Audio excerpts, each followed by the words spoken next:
I want to start with a question. When was the last time you told someone close to you, or more importantly, someone not close to you, that you were proud of them? When was the last time you said congratulations for something other than a graduation or a promotion? When was the last time you bought something from that friend that owns that business, or reposted, retweeted, or helped promote someone else's work or business that you actually know? Recently, I traveled to the island of Nevis for a short vacation, and on one particular day, I was taken on a beautiful island tour. Some quick facts about Nevis.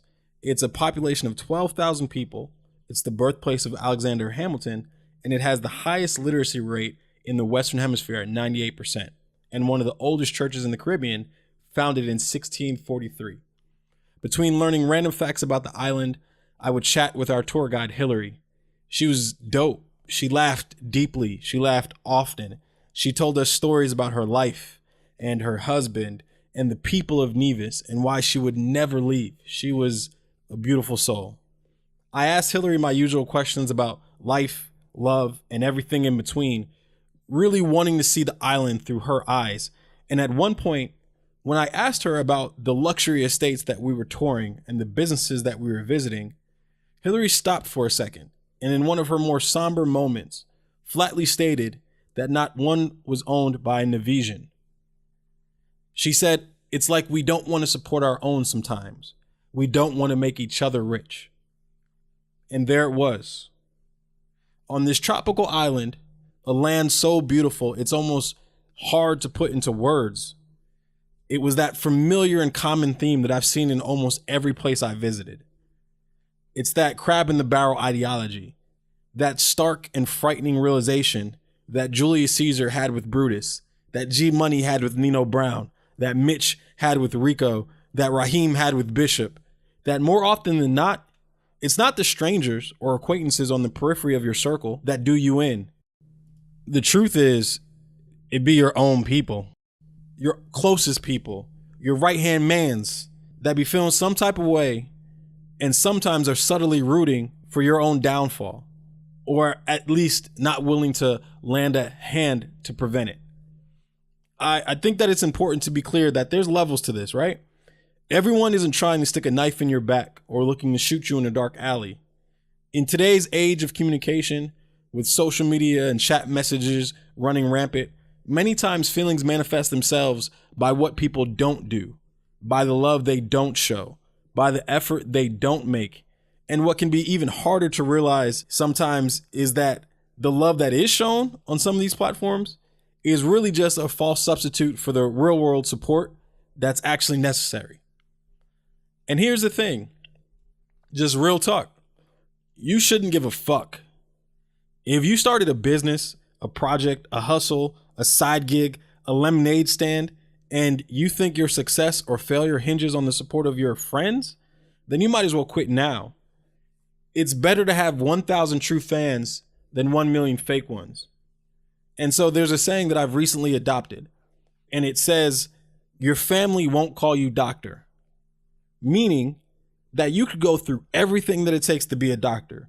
Years of education, long days and longer nights in the classroom memorizing anatomy and biology and chemistry, passing boards and residency.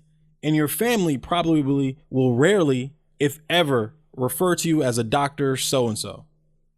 Because for them, that's not how they see you. Yeah, they'll congratulate you and they'll be proud of you on your graduation day. But on a day-to-day basis, it will be the stranger on the street or at work that will refer to you with your proper title before your cousin or your best friend or hell, even your parents. That's what it is. That's fine. That's how it is. And that's probably how it's going to stay. But I want to take one more second and ask you another question. What are you doing to change that? Are you a quiet hater? I think even the most evolved of us have moments of petty. On our best days, hopefully we understand that there is a space big enough for all of us to win.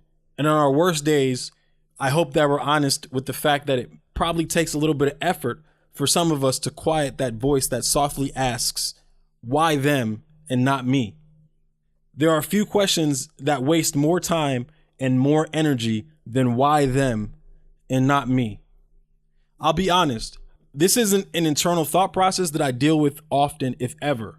And it's not because I'm some saint. Lord knows I'm not. I'm far from it. But I do thank the gods that I had a mother that from an early point in my life drilled into me that what is for me is for me. What's for you is for you. And not a single person can take that from you. So when I see people winning, regardless of whether I know them or not, whether I like them or not, it makes me feel good to give them props, to let them know that I see the work and I respect the work. So I think my point is simple. Don't be a fucking hater.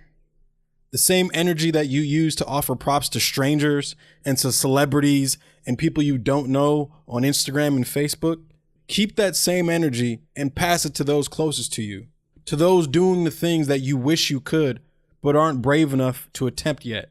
Their attempts are not denials of you and your dreams.